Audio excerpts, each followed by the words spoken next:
जय हिंद प्यारे साथियों, देवकुल एकेडमी पे मैं देव यादव आपका हार्दिक स्वागत करता हूं। आशा करता हूं आप सभी स्वस्थ, मस्त और ज़बरदस्त होंगे और बेहतर तरीके से अपनी तैयारी में लगे हुए होंगे। आज हम 19 अगस्त का जो रिवीजन है उसे बेहतर तरीके से, ये 19 अगस्त का रिवीजन आज हम करने वाले हैं। ठीक है, 19 अगस्त का जो रिवीजन है वो आज हम आप लोगों के समक्ष लेके आए हैं और बहुत ही बेहतरीन तरीके से ये रिवीजन आपको जो है वो कराया जाएगा। तो बिना किसी देरी के आप हमारी क्लास से जुड़ जाइएगा। अगर आप पुराने स्टूडेंट हैं तो क्लास को एक बार शेयर कर दीजिएगा, लाइक कमेंट अवश्य करिएगा, और नए स्टूडेंट हैं तो थोड़ी देर आप रुकिए। आपको पसंद आए कंटेंट तो आप हमारे चैनल को सब्सक्राइब करके वीडियो को शेयर कर सकते हैं। ठीक है, चलिए थोड़ी सी सूचना है कि ये जो QR है इसको आप अगर स्कैन कर लेते हैं तो इसको स्कैन करके आप सीधे हमारे टेलीग्राम चैनल पे पहुंच जाएंगे। तो उस टेलीग्राम चैनल को आपको ज्वाइन कर लेना है, क्योंकि इसका फ़ायदा ये है कि जो इस क्लास का PDF है वो PDF आपको इसी टेलीग्राम चैनल पे देखने को मिलेगा। इसलिए आपको टेलीग्राम चैनल अवश्य ज्वाइन करना है PDF के लिए। ठीक है, तो PDF के लिए आपको टेलीग्राम चैनल जो है वो ज्वाइन कर लेना है। चलिएगा, तो आज का जो हमारा गायत्री मंत्र है उसमें है संविधान संशोधन। आज का हमारा गायत्री मंत्र है। ठीक है, तो बात करें आपसे प्रथम संविधान संशोधन की, तो जो पहला संविधान संशोधन है 1951 में होता है। इसके द्वारा अनुसूची 9 को भारतीय संविधान में जोड़ा गया था। तो पहले संविधान संशोधन द्वारा अनुसूची 9 को भारतीय संविधान में था और यह भूमि सुधार से संबंधित है। जब ये प्रथम संविधान संशोधन हुआ उस समय प्रधानमंत्री कौन थे ये पूछ लेता, तो पंडित जवाहरलाल नेहरू उस समय भारत के प्रधानमंत्री थे, पंडित जवाहरलाल नेहरू।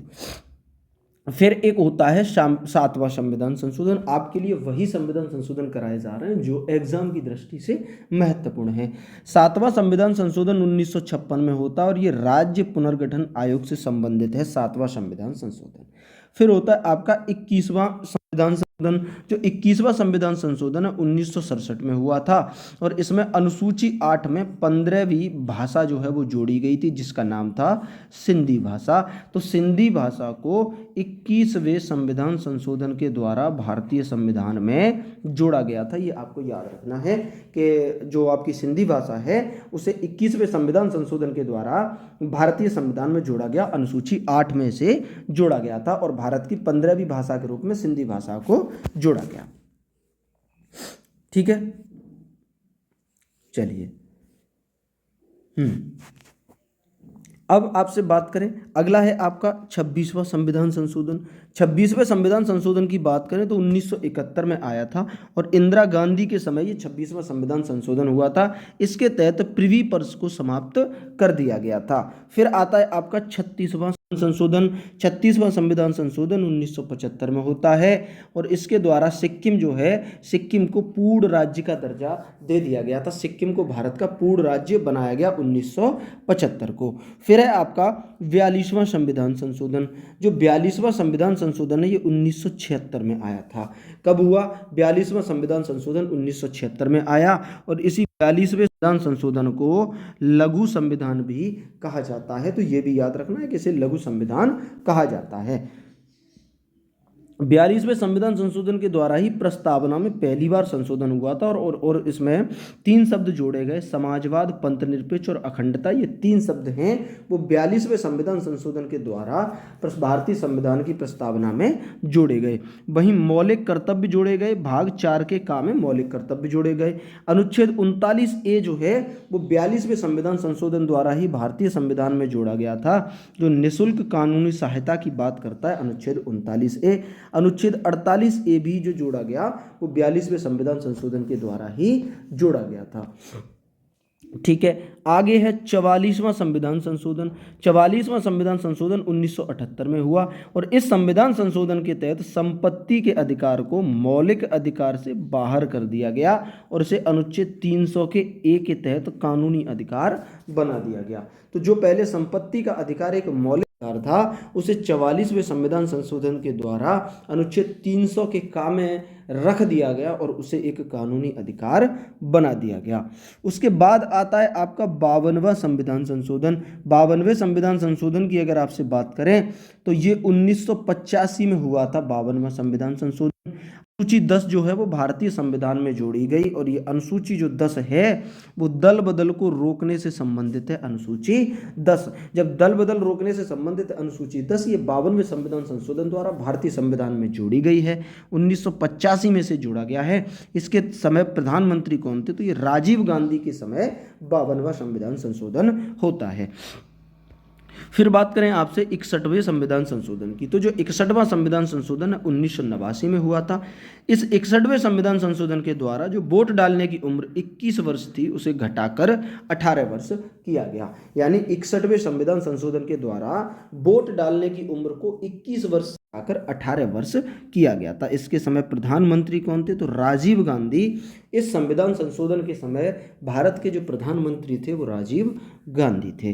ठीक है, आगे बात करें आपसे 69वें संविधान संशोधन की, तो जो 69वां संविधान संशोधन है 1991 में हुआ था। दिल्ली से ये संबंधित है और अनुच्छेद 239 ए के तहत दिल्ली को विशेष राज्य का दर्जा दिया गया था 69वें संविधान संशोधन के द्वारा। ठीक है, आगे चलें। अगला है 70वां संविधान संशोधन। तो जो 70वां संविधान संशोधन है 1992 में हुआ था। इसके तहत जो राष्ट्रपति का चुनाव है उसमें दिल्ली पुदुचेरी के निर्वाचित एमएलए भी भाग लेंगे। ये 70वें संविधान संशोधन के द्वारा भारतीय संविधान में ये परिवर्तन किया गया कि पहले दिल्ली पुदुचेरी के जो निर्वाचित एमएलए थे ये राष्ट्रपति के चुनाव में भाग नहीं लेते थे, लेकिन जब 70वां संविधान संशोधन हुआ तो इन्हें भी राष्ट्रपति के चुनाव में भाग लेने का दर्जा दिया गया। 71वां संविधान जो संशोधन है ये 1992 में हुआ था और अनुसूची 8 में 3 नई भाषाएं जोड़ी गई थी। कौन कौन सी जोड़ी गई 3 नई भाषाएं? तो अनुसूची 8 में एक नेपाली जोड़ी गई, एक मणिपुरी और एक कोंकणी। ये 3 नई भाषाएं जोड़ी गई। तो पहले 8वीं अनुसूची में 14 भाषाओं का उल्लेख था। एक भाषा जिसका नाम है एक सिंधी जोड़ी गई थी, और ये सिंधी कब जोड़ी गई थी? तो ये सिंधी जो है ये आपकी कब जोड़ी गई थी ये आपको बताना है। फिर दूसरी इसमें एक 3 नई भाषाएं जोड़ी गई, उनका नाम है नेपाली, मणिपुरी और कोंकणी। तो अब भारतीय संविधान में कितनी हो चुकी? 18 भाषाएं हो चुकी हैं। अब तक कितनी? 18 भाषाएं हो चुकी थीं। 71वें संविधान संशोधन तक भारतीय संविधान में 18 भाषाएं हो चुकी थी। जो सिंधी जोड़ी गई थी वो 21वें कॉन्स्टिट्यूशन अमेंडमेंट द्वारा भारतीय संविधान में जोड़ी गई थी। बात करें आपसे अगले की, जो है 73वां संविधान संशोधन। 73वां जो संविधान संशोधन है 1992 में ही हुआ था और इसे लागू कब किया गया? तो आपका 73वां जो संविधान संशोधन है वो 1992 में होता है। अगर इसके लागू की बात आपसे करें तो ये 24 अप्रैल 1993 को लागू हुआ था। इसके तहत भाग 9 अनुच्छेद 243 से 243 ओ जोड़े गए थे। भाग 9 में अनुच्छेद 243 से 243 ओ तक जोड़े गए थे और अनुसूची 11 जोड़ी गई थी 73वें संविधान संशोधन के द्वारा। और अनुसूची जो 11 है ये आपकी पंचायती राज से संबंधित है। तो पंचायती राज में अगर आपसे विषय पूछ ले कि कुल कितने विषय हैं, तो पंचायती राज में कुल 29 विषय हैं, ये आपको याद रखने हैं। तो अनुसूची 11 जोड़ी गई थी, पंचायती राज से संबंधित है अनुसूची 11। पंचायती राज में आपसे अगर कुल विषय पूछ ले तो पंचायती राज में कुल 29 विषय हैं।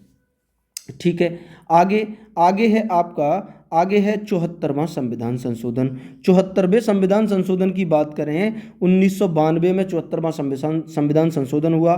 भाग 9A और अनुसूची 12 जोड़ी गई। ये नगर पालिका से संबंधित है और नगर पालिका में टोटल 18 विषय हैं। अगला है 86वां कॉन्स्टिट्यूशन अमेंडमेंट। ये आपका 2002 में होता। अनुच्छेद 21A जोड़ा गया था इसके तहत, और शिक्षा का अधिकार एक मौलिक अधिकार है, ये इस अनुच्छेद 21A में बताया गया है।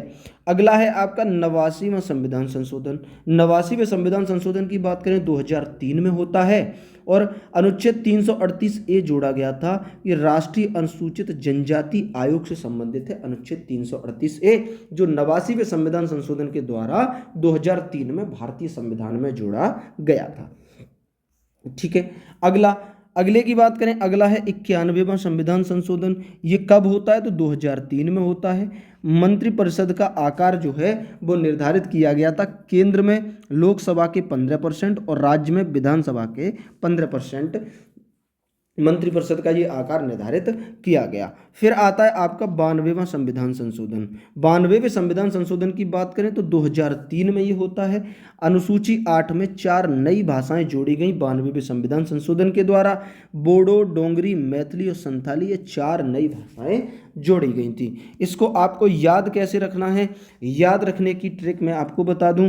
पहला यानी 21वां एक संविधान संशोधन हुआ था जिसके द्वारा हिंदी भाषा को नाम ना लिखूं तो मैं यहाँ ऐसे लिख दूं कि एक भाषा जोड़ी गई थी।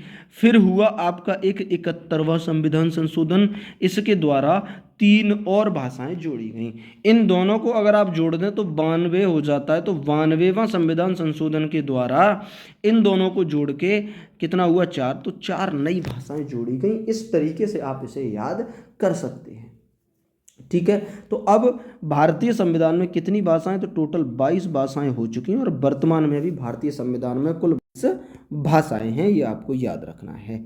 ठीक है, 97वां संविधान संशोधन ये कब हुआ, 2011 में हुआ। भाग 9B जोड़ा गया, यानी ये सहकारी समिति से संबंधित है और इसी में अनुच्छेद 43B भी जोड़ा गया था 97वें संविधान संशोधन के द्वारा।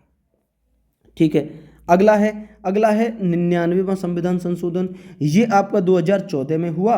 राष्ट्रीय न्यायिक नियुक्ति आयोग बनाया गया इसके तहत और सुप्रीम कोर्ट ने इसे असंवैधानिक घोषित कर दिया। तो एकमात्र संविधान संशोधन जो सुप्रीम कोर्ट ने असंवैधानिक घोषित किया है वो है 99वां संविधान संशोधन।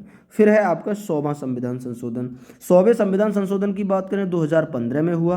3 बीघा कॉरिडोर समझौता हुआ था इसके तहत भारत और बांग्लादेश के बीच में। तो प्रश्न आपसे सीधा ये भी पूछ लेता है कि 3 बीघा कॉरिडोर किस किस के बीच हुआ, तो ये भारत और बांग्लादेश के बीच में 3 बीघा कॉरिडोर का विवाद होता है और ये समझौता भी फिर भारत और बांग्लादेश के बीच में हुआ।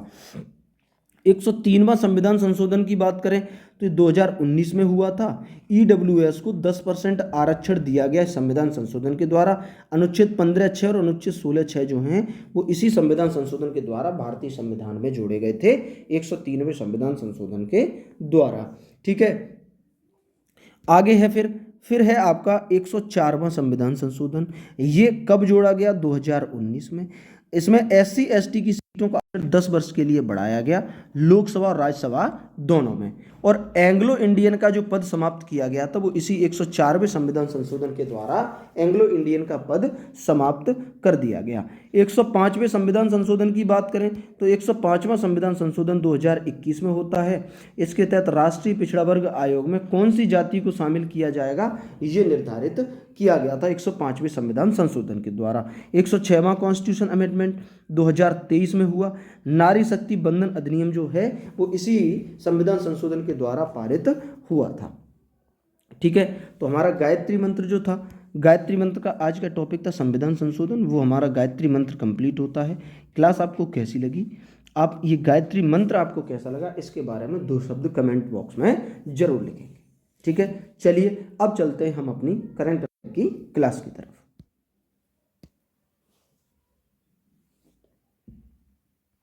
चलिएगा, तो आज 19 अगस्त का करंट का रिवीजन करें। मरुस्थलीकरण से निपटने के लिए संयुक्त राष्ट्र कन्वेंशन की 17वीं बैठक जो है COP17 वो कहाँ प्रारंभ हुई है, तो ये आपकी मंगोलिया में आयोजित हुई है।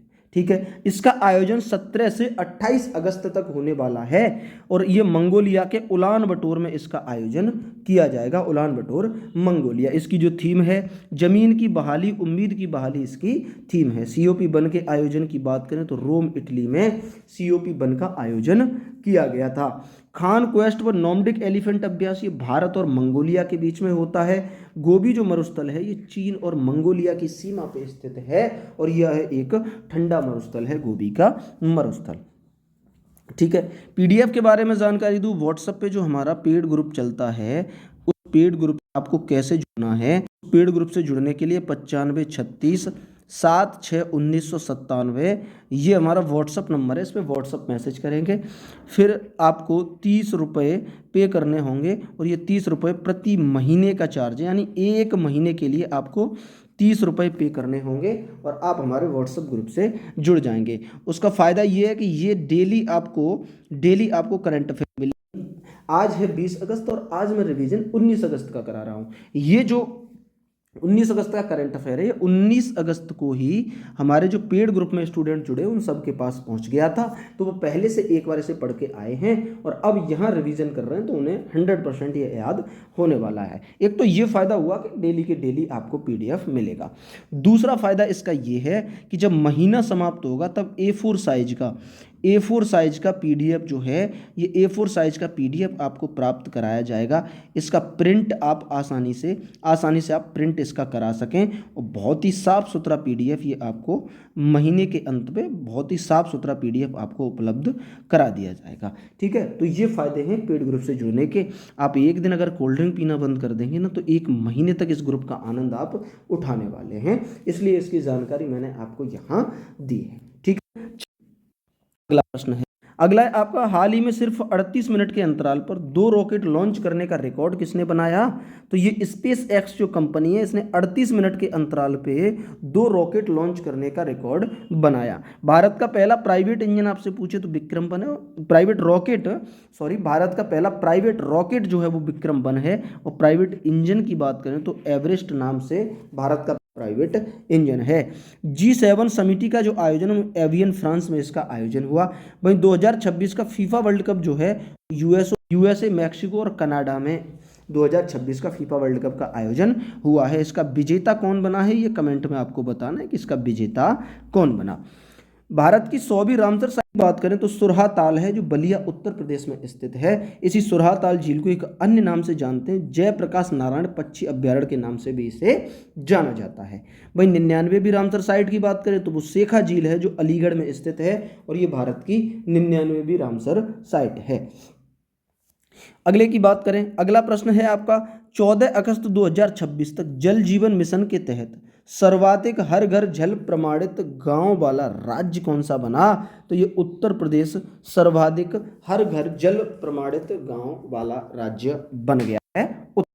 वर्तमान में जल शक्ति मंत्री कौन है? तो CR पाटिल जो हैं, CR पाटिल वर्तमान में जल शक्ति मंत्री हैं। वहीं जल जीवन मिशन की बात करें तो 15 अगस्त 2019 को जल जीवन मिशन का आयोजन किया जाता है। 100% हर घर जल का टारगेट जो है वो 2024 का था, लेकिन इसे अब बढ़ा के 2028 कर दिया गया है। जोजिला टनल की लंबाई आपसे पूछे 13.15 किलोमीटर लंबाई है जोजिला टनल की। वहीं एक और महत्वपूर्ण सवाल कि 101वीं रामसर साइट भारत की, तो वो गुलाब झील है, और ये किस राज्य में है, ये आप कमेंट बॉक्स में बताएंगे कि गुलाब झील किस राज्य में है, ये इंपॉर्टेंट है। भारत की 101वीं रामसर साइट या भारत की नवीनतम रामसर साइट कौन सी है? तो गुलाब झील है, और ये गुलाब झील किस राज्य में स्थित है ये आपको बताना है। देश की पहली सरकारी AI यूनिवर्सिटी बेंगलुरु में स्थापित की गई है। ठीक, अगला प्रश्न, हाल ही में अमेरिकी एरोस्पेस कंपनी GE एरोस्पेस ने S400 लैब अप्रूवल पाने वाली पहली भारतीय कंपनी कौन सी बनी है? तो ये आपकी मिस्र धातु निगम लिमिटेड है, जो हैदराबाद की। ये अमेरिकी एरोस्पेस कंपनी GE एरोस्पेस से S400 लैब अप्रूवल पाने वाली पहली भारतीय कंपनी बनी है। GE एरोस्पेस ये USA की कंपनी है। शांति सूचकांक की आपसे बात करें तो 127वीं रैंक है भारत की। प्रेस फ्रीडम इंडेक्स में भारत 157वें नंबर पे है। पर्यावरण सूचकांक में भारत 176वें नंबर पे। इसमें कुल देश ही 177 शामिल हैं, जिसमें 176वें नंबर पे पर्यावरण सूचकांक में भारत की रैंक है। SDG की बात करें तो 94वें नंबर पे है भारत, यानी भारत की जो SDG में रैंक है वो 94वीं है। वहीं ICC महिला T20 विश्व कप 2026 का आयोजन ये UK और वेल्स में इसका आयोजन हुआ था, और महिला T20 विश्व कप का विजेता है वो ऑस्ट्रेलिया बना, और 7वीं बार ऑस्ट्रेलिया इसका विजेता बना है। इससे पहले ऑस्ट्रेलिया 6 बार जीत चुका था। ये जो 2026 वाला जीता है वो 7वीं जीत है ऑस्ट्रेलिया की महिला T20 विश्व कप के रूप में। ठीक, अगला प्रश्न है, राष्ट्रीय खेल पुरस्कार 2026 के तहत मेजर ध्यानचंद खेल रत्न पुरस्कार के लिए किसे चुना गया है? तो आपको जवाब है कि 2026 में किसी को नहीं दिया गया। ये महत्वपूर्ण है, याद रखना। इसका पुराना नाम आपसे पूछे तो राजीव गांधी अवार्ड इसका पुराना नाम था। पहले भारतीय कौन थे जीतने वाले, तो विश्वनाथ आनंद पहले भारतीय थे जिन्होंने ये पुरस्कार जीता। इनामी राशि इसकी 25 लाख रुपए है। और आपके लिए 2026 में किसी को नहीं मिला, इसलिए 2024 वाली लिस्ट बहुत इंपॉर्टेंट है। मनु भाकर, डी गुकेश, हरमनप्रीत सिंह और प्रवीण कुमार, इन 4 लोगों को 2024 में मेजर ध्यानचंद खेल रत्न पुरस्कार से सम्मानित किया गया था। तो ये आपके लिए महत्वपूर्ण है। वहीं बात करें आपसे दुनिया के पहले ट्रिलियनेयर कौन बने, तो एलन मस्क दुनिया के पहले ट्रिलियनेयर बने हैं। ठीक है। रूस ग्रैंड सैंड मास्टर्स 2026 ये सुदर्शन को दिया गया, सुदर्शन पटनायक ने जीता। खुशहाली सूचकांक में भारत की रैंक जो है वो 116वीं है। ठीक है। अगले की बात करें, अगला है हाल ही में अपराजिता परांगला 2026 all India girls high altitude long track mission प्रारंभ हुआ है।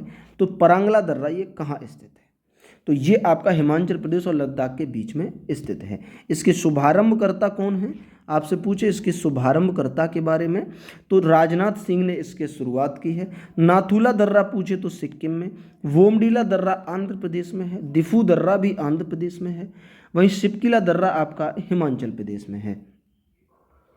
तेजू दर्रा आपका कहाँ है, मणिपुर में, और लिपुलेख दर्रा आपका उत्तराखंड में। बोमडीला दर्रा शायद अरुणाचल प्रदेश में है, आंध्र प्रदेश में शायद ये नहीं है। आप 1 मिनट का समय दीजिए, मैं आपको करेक्ट करके इसे बताता हूँ। ठीक, तो ये दोनों के दोनों जो हैं ये भी दिफू जो है ये भी अरुणाचल प्रदेश का ही दर्रा है, और ये जो बोमडीला है ये भी आपका अरुणाचल प्रदेश का ही दर्रा है। ये मुझे कन्फ्यूजन इसमें लग रही थी। तो दिफू बोमडीला ये अरुणाचल प्रदेश के हैं, तेजू दर्रा मणिपुर का, सिपकिला हिमाचल प्रदेश और लिपुलेख दर्रा उत्तराखंड का दर्रा है। वर्तमान में सेना प्रमुख पूछे तो धीरज सेठ वर्तमान में सेना प्रमुख हैं। राजा फेस्टिवल का जो आयोजन है ये उड़ीसा में हुआ है। वहीं चापचारकूट महोत्सव की बात करें तो मिजोरम में चापचारकूट महोत्सव का आयोजन किया जाता है।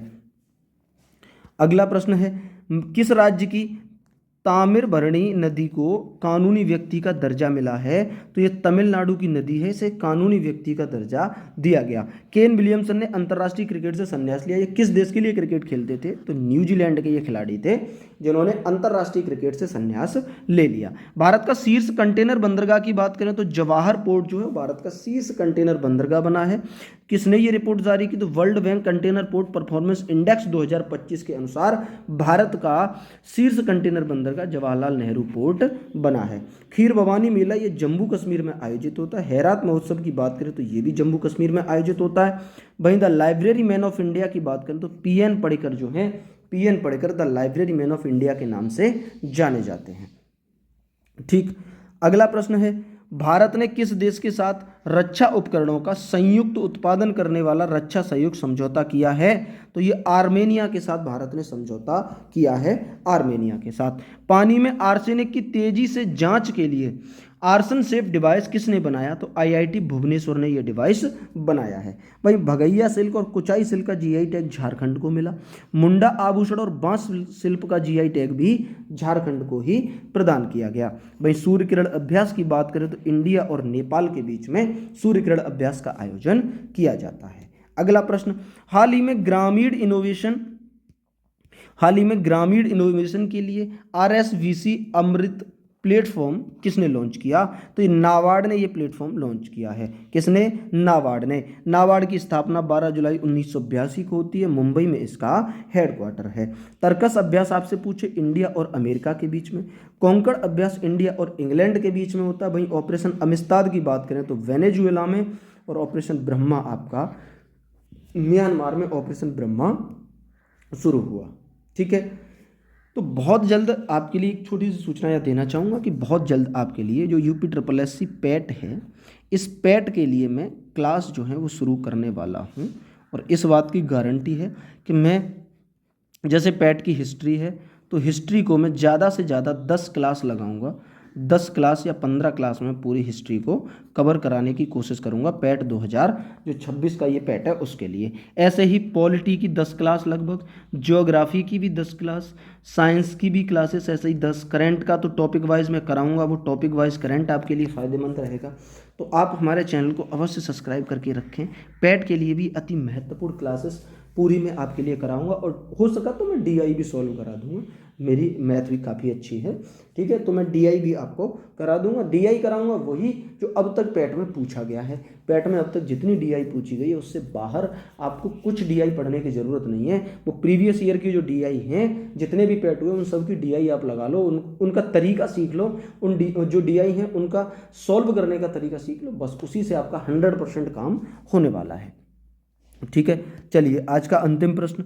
भारतीय सेना प्रमुख जनरल धीरज सेठ को किस देश ने सेना के जनरल की मानद रैंक से सम्मानित किया है?